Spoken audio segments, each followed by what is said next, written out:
സർവത്ര ഗോവിന്ദനാമ സങ്കീർത്തനം. ഗോവിന്ദ ഗോവിന്ദ. ദശകം 97. ഉത്തമ ഭക്തി പ്രാർത്ഥനയും മാർക്കണ്ഡേയ കഥയും.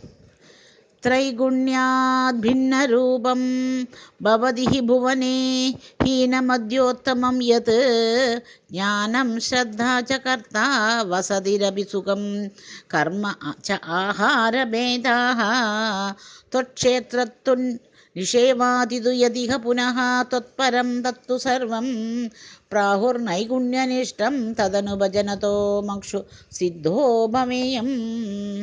ത്വയ്യേവ ന്യസ്തചിത്തഃ സുഖമയി വിചരन् സർവചേഷ്ടാ ത്വദർത്ഥം ത്വദ്ഭക്തൈ സേവ്യമാനാനപി ചരിതചരാനാശ്രയൻ പുണ്യദേശാൻ ദസ്യോ വിപ്രേ മൃഗാദിഷ്വപി ച സമമതിഃ മുച്യമാനാവമാനസ്പർദ്ധ അസൂയാദിദോഷഃ സതതം അഖിലഭൂതേഷു സംഭൂജയേ ത്വാം ത്വദ്ഭാവോ യാവദേഷു സ്ഫുരതി ന വിശദം താവദേവം ഹ്യുപാംസ്തിം കുർവൻ ഐകാത്മബോധേ ജഡിതി വികസിതി ത്വന്മയോഹം ചരേയം ത്വദ്ധർമ്മസ്യാസ്യ താവത് കിമപി ന ഭഗവൻ പ്രസ്തുതസ്യ പ്രണാശഃ തസ്മാത് സർവാത്മനൈവ പ്രദിശ മമ വിഭോ ഭക്തിമാർഗം മനോജ്ഞം തം ചൈനം ഭക്തിയോഗം ദൃഢയതു മയി മേ സാധ്യം ആരോഗ്യം ആയോർദൃഷ്ട്യാ തത്രാപി സേവ്യം തവ ചരണമഹോ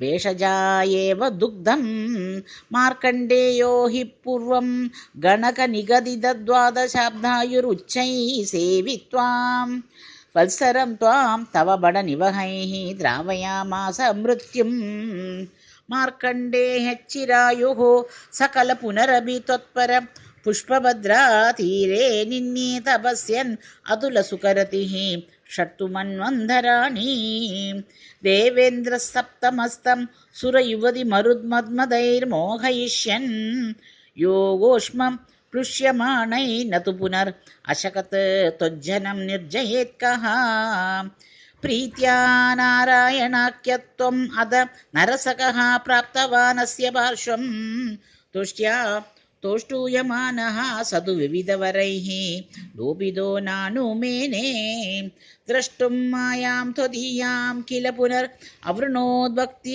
തൃപ്താന്ധരാത്മാ മായാ ദുഃഖാനഭിജ്ഞഃ തദപി മൃഗയതേ നൂനം ആശ്ചര്യഹേതോഃ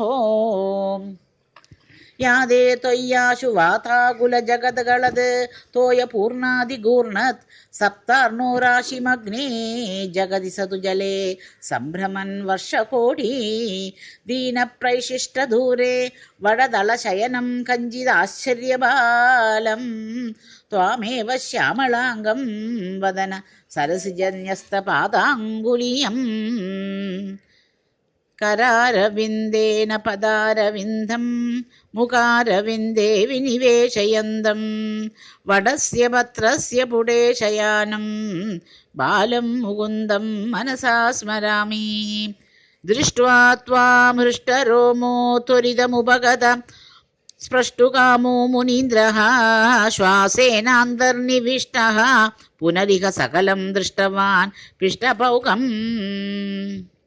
ഭൂയോ വിശ്വാസവാദൈഃ ബഹിരനുപതിതോ വീക്ഷിതത്വത്കടാക്ഷൈഃ മോദാദാശ്ലേഷു കാമഃ ത്വയി പിഹിതതനോ സ്വാശ്രമേ പ്രാഗ്വത് ആസീത് ഗൗര്യാ സാർദ്ധം തദഗ്രേ പുരഭിതദഗതഃ ത്വത്പ്രിയപ്രേക്ഷണാർത്ഥീ സിദ്ധാനേവാസ്യ ദത്വാ സ്വയമയം അജരാ മൃത്യുമാദീൻ ഗതോ ഭൂത് ഏവം ത്വത്സേവയൈവ സ്മരരിപുരഭി സംപ്രീതയേ യേന തസ്മാത് മൂർത്തി ത്രയാത്മഃ സ്ത്വം നനു സകല നിയന്തേഷു സുവ്യക്തം ആസീത് ദ്രംശേസ്മിൻ സത്യലോകേ വിധിഹരിപുരഭീത് മന്ദിരാണൂർധ്വമൂർധ്വം തേഭ്യോപി ഊർധ്വം തു മായാ വികൃതി വിരഹിതോ ഭാതി വൈകുണ്ഠലോകേ തത്ര ത്വം കാരണാംബസ്യപി പശുബകുലേ ശുദ്ധസത്വൈകരൂപീ സച്ചിത്